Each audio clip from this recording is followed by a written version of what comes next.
ગઈકાલ રાતથી ગુજરાત પોલીસે ઘૂસણખોરો પર સર્જિકલ સ્ટ્રાઇક શરૂ કરી છે, જેમાં અમદાવાદ અને સુરત પોલીસે વિવિધ ટીમો બનાવી અલગ અલગ વિસ્તારોમાં રેડ કરી બાંગ્લાદેશી ઘૂસણખોરોને પકડવાનું શરૂ કર્યું છે.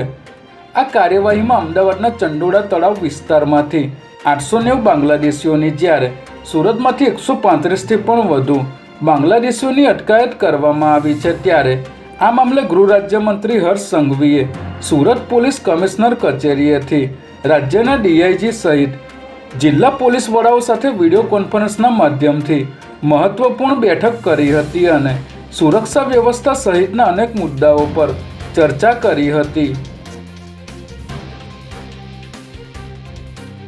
અમદાવાદના ઈસનપુર વિસ્તારમાં રહેતા નિમેશ પટેલે અંબાજીની એક હોટલમાં ઝેરી દવા પીને આપઘાત કરી લીધો છે, જેમાં નિમેશભાઈ પટેલ અંબાજી પેટ્રોલ પંપ નજીક આવેલી એક હોટલમાં રોકાયા હતા અને ઝેરી દવા પીને આત્મહત્યા કરી લીધી હતી.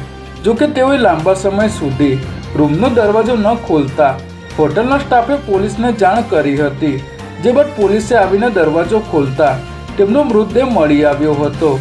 નિમેશ પટેલે જમીન વિવાદને કારણે આ પગલું ભર્યું હોવાની આશંકાએ પોલીસે આગળની તપાસ શરૂ કરી છે.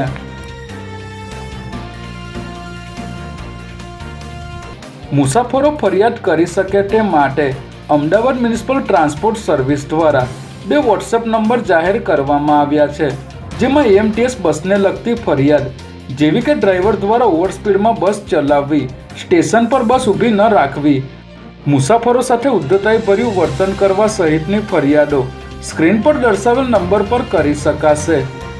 હાલ અંદાજે 1 લાખથી પણ વધારે મુસાફરો દરરોજ એએમટીએસ બસમાં મુસાફરી કરે છે, ત્યારે તંત્ર દ્વારા મુસાફરોની ફરિયાદના આધારે તપાસ કરીને જે તે જવાબદાર વ્યક્તિ અથવા કોન્ટ્રાક્ટર વિરુદ્ધ કાર્યવાહી કરવામાં આવશે.